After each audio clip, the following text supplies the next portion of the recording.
Today's show is brought to you by Milkhouse Candle Company. Fall is right around the corner, and Milkhouse is lighting up the season with new fragrances like Cinnamon Fireside, Thanks a Latte, White Pumpkin, and Winterberry Spice. Visit milkhousecandles.com and get free shipping on orders over $50. Better yet, use our online store locator to find a local business near you. Milkhouse, where every candle tells a story. You want the music? I do. I like it. We did it last week. It's Yeah, I forget. When are you supposed to turn it up and down? Whenever you're ready, Eric. All right. Good evening, afternoon, morning, whenever you're listening to this, ladies and gentlemen. Candle Genius here to my right. Duke Scoop. So excited. I'm used to hearing a noise out of Duke. And across from me, sorry. not your average Joe. This is season 2, episode 3 of Behind the Saints, and we're heading into week 3 football action. Saints are traveling to West Hancock. But first, before we get there, let's talk to Not Your Average Joe about last week's official stats. Yeah, let's recap just what we saw last week. Officially, 48-7, your Saints win it over North Union. Jay Sweesow, 3 of 9 passing, 3 completed passes, right? So a week off in the pass department. That game got out of hand fairly early, and I think that was part of that, where it was, we'll pull in the offense just a touch, pull back the horns just a little bit. 3 passes completed, 40 yards. The big story of the week, 330 yards on the ground as a team. 330 yards. Corbin Michaels, 117 on 6 carries. Okay, again, we've said that a couple of times with Corbin, like, man, if you'd have told me Corbin had 6 carries, what happened? What went wrong? Well, is he hurt? No, it was 6 carries, 117 yards, and 2 tutties. Efficiency. Oh, No okay. wonder. Well, the good thing about that, too, is like you stay healthy that way when you're not having to carry it 30 times a game to get to 100 yards. You got it. So 117 on 6 carries. We had 4 guys that had more than 60 yards rushing. Tyson Klein had 66, Joe Clevenger had 88, and Jay Sweesow had 60. So 330 as a team spread out over 4 guys, with Corbin Michaels leading the way, 2 touchdowns, 117. Like I said, Tyson Klein, he had 2 touchdowns, 66 yards. And Joe Clevenger, after really kind of getting shut down the week before at Osage, where they were just intent on, we're going to fill up the middle of this thing. You're not running up the middle. We were able to get that going with him last week, 11 carries, 88 yards, and a touchdown for Joe Clevenger. So and I'm just going to interject here. When you say Jay Sweesaw 60 yards, I think West Hancock's looking at that tape. And when they're saying the quarterback is collecting some serious yards while at the same time everybody else is, it kind of changes how they need to defend the Saints this week, doesn't it? Yep, you got it for sure. And they know last week's 3 completions were an anomaly. They know they're going to see more than that based on last year's film with Jace at the helm and what we did against them passing wise last year. They're gonna be ready for that. So yeah, we will definitely see a prepared team for West Hancock, but it also does your offense a favor in terms of, well, now they have to prepare for both, right? It isn't here's what we're going to do to stop the run, and if they want to throw it once or twice, fine. We'll give them the passing yards, but we're going to focus on stopping the run. They know they can't do that. They have to be ready to stop both of them this week here in week 3. So that's a big deal and a fun thing. On the defensive side, Joe Clevenger, 5.5 tackles. Tyson Klein had 4 tackles. The aforementioned Corbin Michaels had 6.5. So just a really, really, really good night for our linebackers and that crew on the defensive side. Let's not forget Dylan Brumm's interception, right? And kickoff return for a touchdown. He had a pretty good week as well. And then Tyson Klein recovered a fumble as well. So a good night for the Saints all the way around. They win at home, move to 2-0 on the season with a 48-7 W over North Union. Pretty good week for these Saints against North Union. Obviously, that follows a great week against the Osage Green Devils, who, as I recall, narrowly won at Garner Hayfield Ventura. Exactly. 7-0 in their game. So we don't really know. Osage might be a good team that we beat the first week. Yep. We know we're playing a good one this week. Yep. And if you're looking at common opponents, what's interesting, Garner played West Hancock the first week. Yeah. And lost in double overtime to West Hancock, 22-20. So we played Osage, obviously played really well against them, beat them 28-14. West Hancock played Garner. Osage turns around, plays Garner, beats them. Does that mean anything? No. But now you have all the information. Speaking of information, scores around the state, let's just quickly talk about some scores outside of the Saints scores from last week, and then we're going to move on to the big one here in week 3. Point out a couple for you. ACGC and Earlham. Those were the 2 ranked teams in a Not Your Average Joe's completely average poll that played each other last week in Class A. Okay, ACGC comes out on top. They've been number 2 in our poll throughout the early part of this season. They win that one 28-21. So there was a lot of eyes on that game. Turned out to be a really good game. How many yards did Angus Young have for ACDC? I see what you did there. I was like, man, he expects me to know it. And then I thought, wait a minute, Angus. Angus. Yes, okay. Yes, ACGC's Angus Young ran for a bunch. Let's call it 330 yards, 28 points, 4 touchdowns for Angus. And ACGC. I like what we did there. Central Springs beats Lake Mills handily, 46-6. So Central Springs is a Class 1A team now. They keep getting bigger again. So they're actually playing a class above us, but they beat Newman the week before and Lake Mills, like I said, by 40 this week. So that's interesting. We don't play them this year, do we? We do not, okay. But of course we play Lake Mills last week of the regular season. So seems like they're just tearing through our division conference. Is it division conference? What district. District? It's district. Yep. That Joe knows. Joe knows. Because not your average Joe knows. It's different for football. Yeah, we have to change the wording in every sport just to keep the broadcasters and fans on their toes. A couple others to point out. Logan Magnolia was ranked. They lost to Kingsley Pearson. They were in every poll. They fell out of every poll this week. Newman beats West Fork 20-15. Again, we play both of those teams here.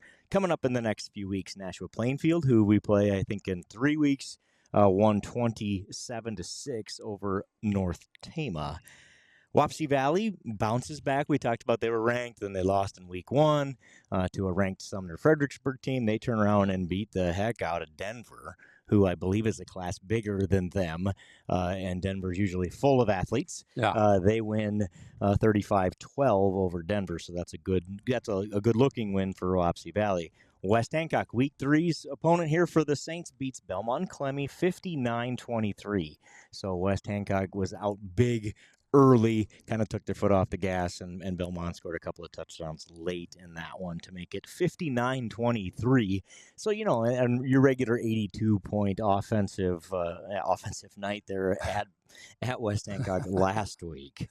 That is what your scores around the state look like. Some interesting ones I try to pick out every week. We'll try to just give you an update on what's going on either with ranked teams or teams we might see down the road here with your Saints. So that gets you caught up for what has happened. Shall we talk about what the future might hold? Let's do Not Your Average Joe's completely average polls. Can we do that? Let's do it. All right. I love how that rolls off the tongue. It's so easy to remember how to say it, too. It is. That's because I think we say it different every single week. So I think we've got 2 in a row now, so I think we're 2? settled on what it's going to be, maybe. So we have a brand. I like it. I like it. It looks like this. Earlham comes in at number 10. So we talked about they actually lost last week, but they lost to a very good ACGC or ACDC, depending on your perspective team. So they stay in the top 10 at number 10. You remember when we played Earlham here? That playoff game was in 2019, and it was your memory's better than mine. Remember we played 300 degrees below zero. Yes. And during the day, all the community members had to come out and scrape the snow off the field. That was the Welcome to the North snow game. Oh man. Uh-huh. And Earlham was very happy to get back in their bus and go back south. Yeah. I think they had enough of the North very early in that one. We are on the train schedule here on Saints TV. This is 2 weeks in a row of Behind the Saints with some train noise in the background. You're welcome. Did you hear it last week? I think I yelled train, but I don't know if you could come through the broadcast or not. Yeah, I wasn't sure if that would I think we could hear just block it out or not. We'll have to have the listeners send us an email. We don't really have a fax. Just send a fax. That's fine. Yeah. Yep. Number 9, Mount Air. So Mount Air moved into the top 10 last week. They move up a spot to number 9. We talked about Logan Magnolia taking that loss. So that's why a lot of teams are going to move up a spot because they moved themselves out. Starmont comes in at number 8. So Star moves up to number 8. Wapsie Valley 7, Lisbon 6, Madrid at 5. Your Saints come in this week at number 4 in the Not Your Average Joe's Completely Average poll. The Saints are number 4. Week 3's opponent, number 3. West Hancock comes in at number 3 in this week's poll. So it's officially, at least according to Saints TV, 3 versus 4 this week at West Hancock. ACGC, number 2, and Woodbury Central stays at the number 1 spot. So this 2 weeks in a row with Woodbury Central and ACGC, the 1 and 2 spot holders. I think it'll stay that way looking at their schedule. Those two teams appear to have weathered the early season storm, and I think when the official IHSAAAWLAS poll comes out, I don't know what it is. JKLNP. Right. When that poll comes out, I think they'll be 1 and 2 as well. That seems to be the consensus with your Saints getting a couple of votes in there, depending on the poll. Madrid still hanging on to a couple. West Hancock getting a few first-place votes. So it appears the top 5 is pretty solid with Woodbury Central, ACGC, West Hancock, St. Ansgar, and Madrid. Of course, what happens this week in our game will have a big impact on that.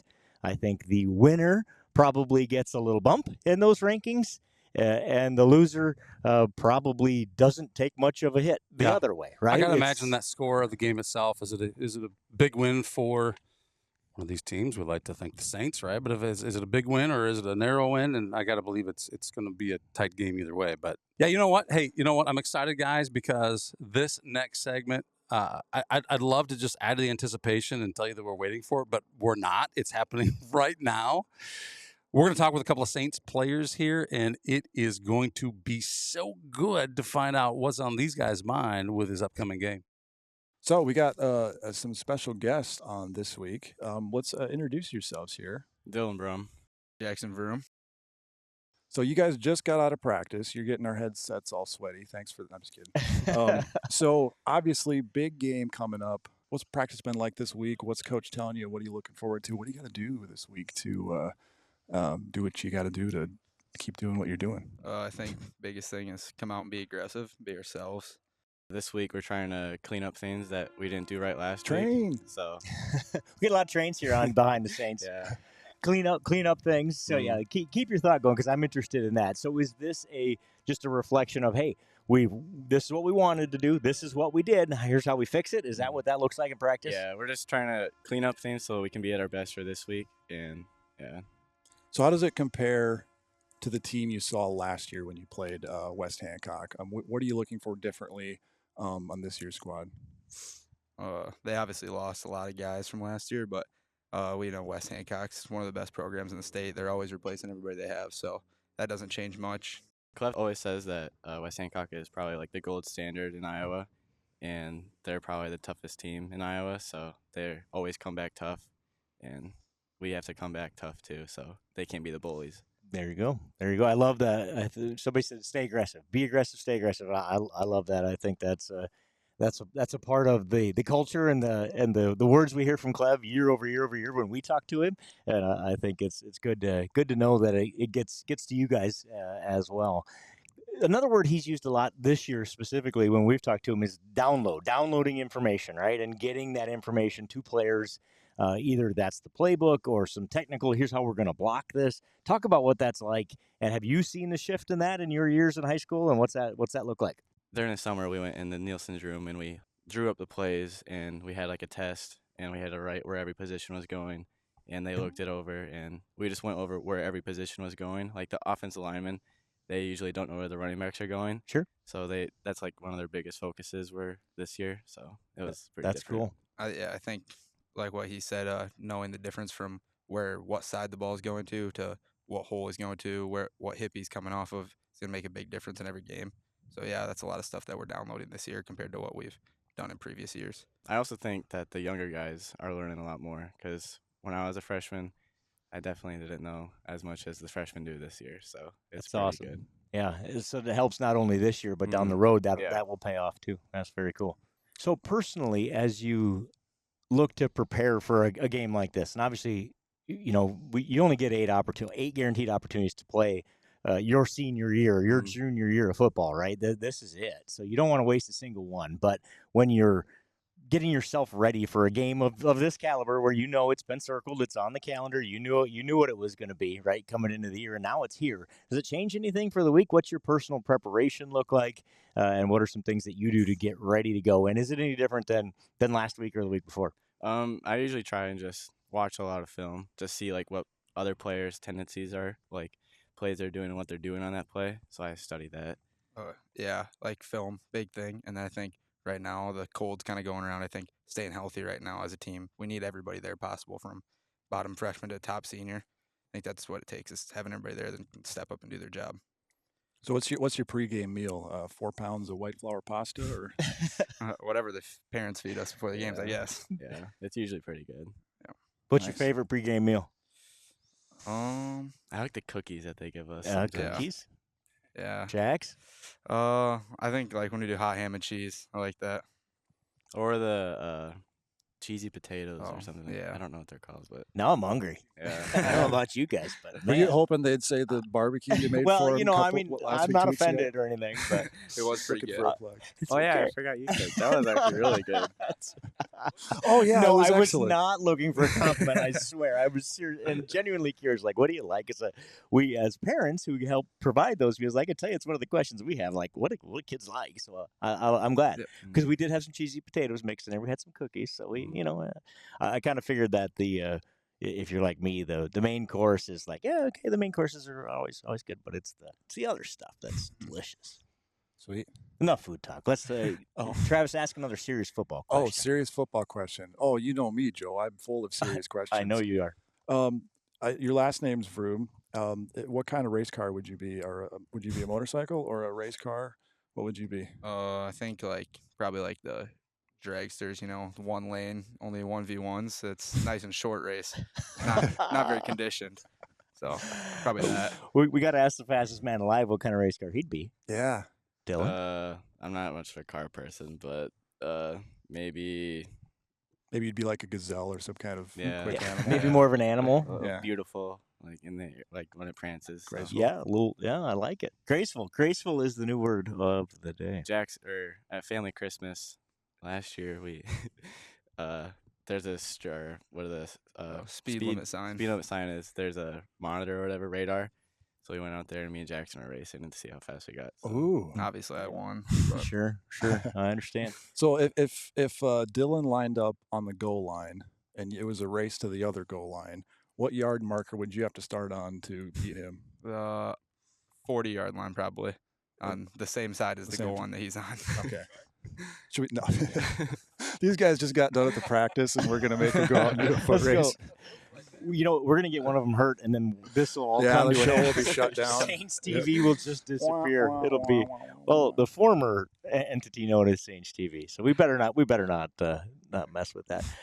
So I heard you say at family Christmas, which made the light bulb go on for me. Of course, you guys are related. So one of the benefits of playing for a small town program like this is you get to, your folks, your parents, your grandparents, your extended family, chances are somebody or some of them played in this program or went to this school or participated in Saints athletics in some way. You get cousins on the team. There's a lot of brothers out there, that kind of stuff. Talk about that. And what's that like, getting to play in this small school, small town atmosphere?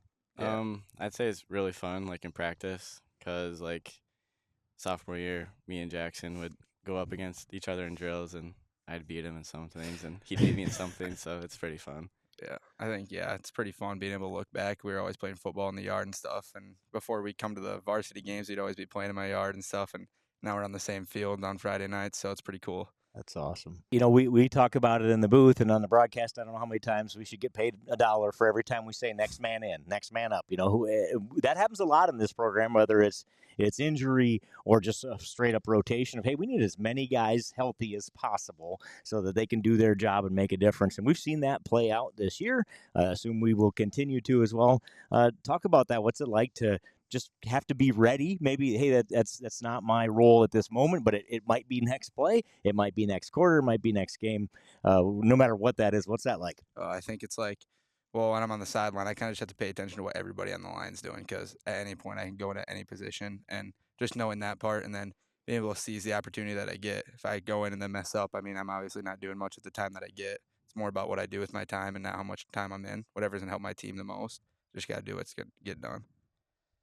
I'd say that that hit me more sophomore year when I started getting in the mix, sort of. Like if a corner would get hurt or they needed a break, I'd go in for a little bit, and I just knew I had to be ready the whole game and pay attention to what the offense was doing. So Sure. Yep. So it almost becomes I've got to be. It's almost harder on the sideline, I imagine, because like you said, I got to pay attention to both sides, from the defensive back perspective or the whole entire line, because I don't know where I might end up based on whatever happens next in this game. I got to be ready to go. So big one this week, right? Obviously, it's early in the season, week 3. But this is a big one in the class. This is one that, like I said, we've had circled. They've had circled. We talked about what a fun game it was last year. What do you want to tell us about what we should look for, what we might expect on Friday night? I think everybody already knows. Everybody's got their eyes on this game. It's going to be a dogfight. I think both teams are going to be aggressive. Like I said earlier, you just got to come out, be aggressive, and try to be the guy across from you. How do you do that? Like when you say be aggressive, what do you got to do personally to set that tone? When I'm there, you just got to man up. If I'm getting hit in the head by the other guy's helmet, I think I can't back down. I can't go away from contact. You got to be in the play at all times. I think you just got to go 100 miles an hour and just not think. And just if you do it wrong, you're going to see it in film later, but you just got to go 100 miles an hour right away. So. Well, not everybody can run 100 miles an hour. But Dylan Brumm can. We've seen it. Trust your instincts, right? Like you said, don't think, just go. Just move. I love it. All right, bus ride over there. What's the first song you're queuing up on your iPod? Well, you probably don't have iPods anymore. Dating myself. Oh, man. Oh, my gosh. We had our first iPod reference of the year. Yeah, what song? What's your pump up song? What are you listening to? Mine's probably like Trace McSorley by Matty Fresh. Yeah. That's the shit Dylan didn't like that pick. Are we aging ourselves by not knowing what that is? Well, they're used to me not knowing what it is, but you are, you're close enough that you need to know. I think I'm out of the club and now. You're a music guy too, so you need to know this. Okay. I'd say I made a playlist with a bunch of like Creed songs and Metallica and Creed Guns and N' Metallica. So a little old school pump up music, as we call it in the business. I can't picture you listening to Arms Wide Open. Under the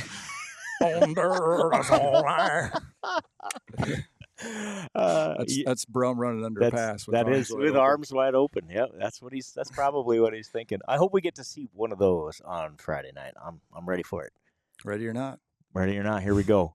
Gentlemen, thank you so much for joining us and being a part of this on Saints TV and taking a few minutes after practice to talk with us. Jaxson Vroom and Dylan Brumm, brought to you here by your friends from Milk House Candles on Saints TV, Behind the Saints, Season 2, Episode 3. I'm going to cut all that. Please do. Thank you for having us. See how easy it is to fix when you just lose your train of thought in the middle of it? Do you have anything to wrap up with? Anything you want to ask before they go? Oh, I think you did such a great job. You said you were going to cut it. No, I changed my mind. Thanks, you guys. Appreciate it. Good luck Friday night. So, shall we move on to the topic at hand? Week 3. Oh, I'm St. stoked. Ansgar. I'm stoked for this game, Joe. This is what it's all about. This is what it's all about. Let's do it. The Saints travel to Britt, Iowa, and the West Hancock Eagles for the game of the week in Class A. There will be eyeballs all over the state on this one. This is the game of the week in the state in Class A for sure, and probably across multiple classes if you look at what is, by all accounts, a top 5 matchup early in the season. Well, these two teams met last year and had a heck of a battle with the Saints coming out on top here at home. The venue changes. The Smiths, a few of the Smiths are gone. I think we went from 6 Smiths to 3 on the West Hancock roster, so there's still a few out there. They have reloaded. The Saints do the same, right? They appear like we have reloaded as well, and we go at it with a few different names in a new location, but Yes, I indeed. think it'll be the same brand of football in what will be a great football game on both sides of this thing. I just think we can safely say that going in. This is going to be fun. Yeah, I agree. And I will say last year, I just had a gut feeling about last year, and it was good. It was a good gut feeling, and the result was good. Good. we've seen on both sides of the ball, Saints and West Hancock, are these guys as good as they were last year? And obviously the polls would suggest that they are. But I'm so anxious for this game. Yep. It's fun to get on the field and go prove it, right? In Yep. either direction, we'll know. We'll know a whole lot more about both of these football teams after this thing on Friday night. The Saints come in 2-0. We talked about how they got there. West Hancock comes in 2-0, beating Garner in week 1, 22-20. They beat Belmont Clemmy 59-23 in their first district game last week. So both teams come in 2-0 on the season. West Hancock going to run their famous wing tee offense. If you go search West Hancock football on YouTube, you can find Mark Sanger's dad out there giving clinics on how to run the wing tee. And these videos have thousands and thousands and thousands of views from all over because people are like, I don't know how this offense works. And it's really cool if you're a football nerd and want to really dive into how does this thing work. He does a great job of explaining it. Really cool. Are you able to do a good job of explaining it, Joe, for the listener? I mean, we can. What I can do is live when it happens. I can tell you, here's what you're looking at. Here's what you're seeing. What you'll be looking for when you watch it is they're going to run a ton of trap, which is like an inside run, a power sweep where we're trying to get around the outside, and then a counter where everybody thinks we're going left and the guy going right has the football. So we'll try to explain those three when they happen live on Friday night. But that's what they do run-wise. So they can hit you from all different directions. They get a ton of misdirection and motion where, like I said, everybody thinks we're going left. We got guards pulling left on the offensive line. And, but the guy over there who nobody's touched trickery, has Duke. the football. It's trickery. It is trickery. Oh, and then, by the way, if you stop that, well, we'll just pretend to hand it off. We'll fake that handoff and beat you with what we call play action pass, right? Where we're keyed up on that run and ready to stop that thing. And but wait, and the Saints do a pretty good job of this too. I didn't actually hand it off. I still have it, and you see Dylan Brumm down there. He's streaking down the sideline, and we're about to hit him for a 50-yard touchdown. They will do the same thing to us on the opposite side. So that's what we'll see from them offensively, defensively. There's probably nobody tougher in terms of physicality and playing the game, hard-nosed football than West Hancock does it. Mm-hmm. These two teams both are known for their kind of old school, grinded out, hit you in the mouth style football. I was going to say, what about us? Yeah, absolutely. I think if you took, especially the smaller schools, across the state, took that poll of who are the toughest, hardest hitting teams, you're gonna get these two schools a lot in those polls. So I've run into like after graduating, like at college, or people that played against St. Ansgar when they were in high school, and once they find out I'm from St. Ansgar, they always ask me, what's in the water up there? Because you guys, whatever it is, you always have big boys up front and they hit hard. I don't know, is there something in the water in St. Ansgar? Maybe, I don't know, but whatever it is, I'm sure West Hancock's got the same thing in their water too, because like you said, both smash mouth programs. It's that tradition and culture thing, right? Where that success breeds success, and kids wanting to get in the weight room makes other kids want to get in the weight room. And you tie that in with the coaching philosophy that both of these programs have had for a very long time now. West Hancock for going on 50 years and 25 years here of this brand of football. This is what you get as a result. Yeah, I like this year's added dimension. And I know we had this last year too, but Jace Weesaw has always impressed me with how he can throw a ball or what he can do with the ball. And the 60 yards rushing last week, that's the thing. He's smart. He's well coached. And he's always just had a really good arm. Like the passes that he made the first 2 weeks of this football season, just incredible. And I've always been impressed with Jace, but to see him as a senior, is so much fun this year. And I think that added dimension may be the difference in this game on Friday. Yep, it's definitely a point to watch and something I think that everybody will be paying attention to. Both of these teams like to overwhelm you with their physicality, right? Yeah. And can we be tougher than the other guy? So when that matchup's tight, well, maybe the difference is some of the finesse stuff, right? Mm-hmm. Some of that, well, we hit the big play on that pass play, or we didn't, or we gave up the pick six or the fumble return for a touchdown, and that's the difference in the game. Those are the kind of things that I think we'll be watching for and will make the difference in these kinds of games when these two teams come together, and they appear to be very evenly matched on paper. Let's talk about who to watch. So we talked about what they might try to do. What are they going to do that with? Guys, through 2 games, they have 750 yards of rushing as a team. In 2 games. In 2 games, they have 750 yards of rushing and 83 yards of passing. So that kind of tells you what they're about. They are going to run first and play action pass you when you stop the run. If you don't stop the run, that's fine. They'll just continue to run, right? Does that sound familiar, by the way? Yes, it does. I think it's why you saw 3 passes from the Saints last week, right? It's about if this is going to work, we'll just keep doing that until it doesn't. And that's what we'll see with West Hancock as well. New quarterback, Mitchell Smith, was a senior last year. Great athlete for them in all sports.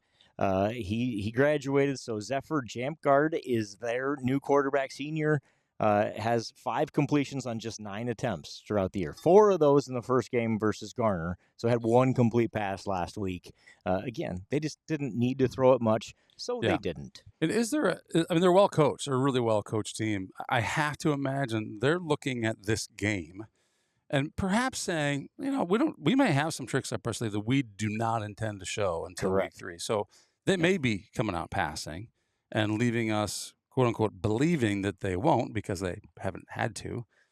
But I have to believe that that's maybe we might see some more pass attempts than that we maybe would expect. Correct. Yep, I agree. And I think it's pretty fair to say we will see plays from both of these teams that are not on film, that we haven't seen this year, that neither team has, quite frankly, had to use, so they haven't, right? Yep. Because they're saving them for a night like tonight. You got it. With all the marbles out there, we're gonna go give it everything we got, and so we're gonna see some stuff tonight that they haven't put on film yet.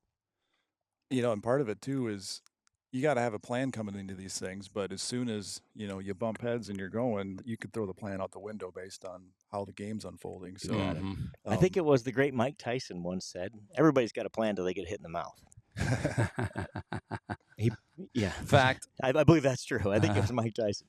On the ground, where we said they've got 750 yards of rushing, led by number 26, Brady Bixel. He is their senior running back. Had 100 yards against Garner and 150 yards against Belmont last week, so he comes in with over 250 yards of rushing. He is their bell cow back, I think is the word that we'll use. He's the guy they're going to... There you go. They will feed him the football. He will get the ball repeatedly, and if it's working, they'll stick with him, and he'll continue to get that football.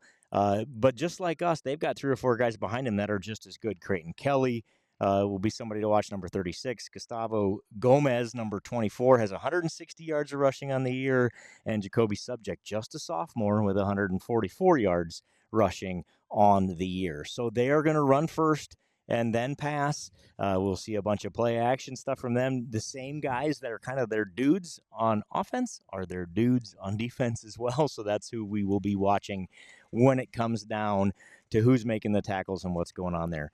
These games come down to turnovers and big plays. We've talked about it. Those are not the keys to the week, but they're really, really important.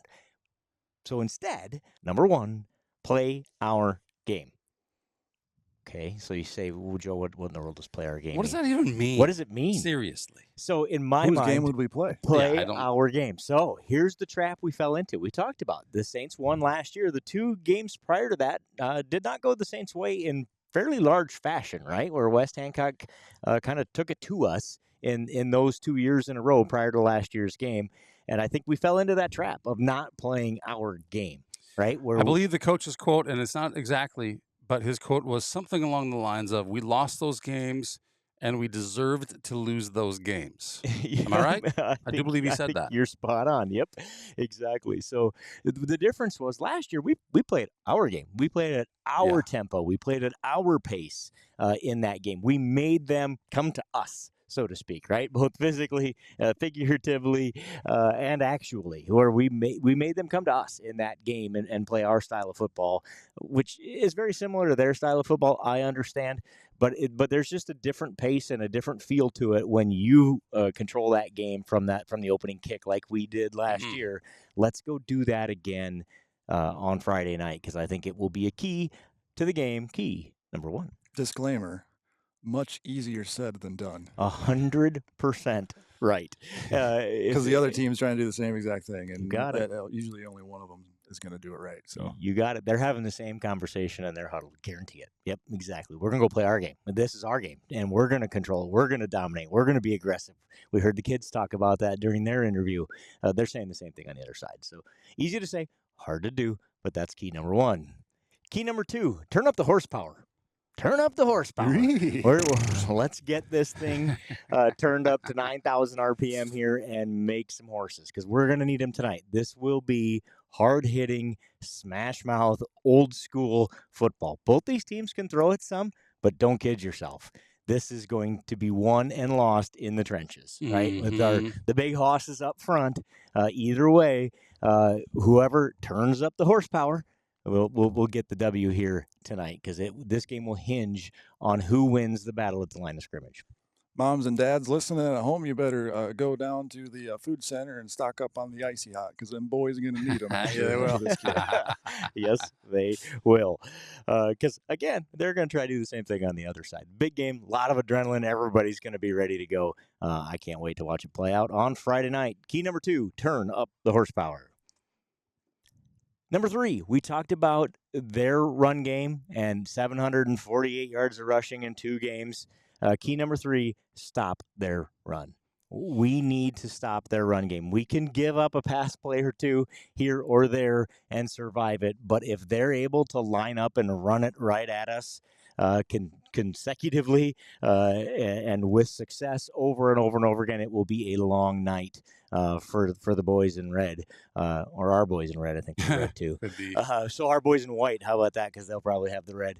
It will be it'll be a long night if we can't stop the run. So key number 3 is stop their running game. Make them, again, get them out of there playing their game. Get them into that mode of, we have to pass a little more because they're stopping this run way too often. So we're going to have to try to adjust our game. Make them make the adjustment by stopping their run. Key number 3. I'm going to add to that too.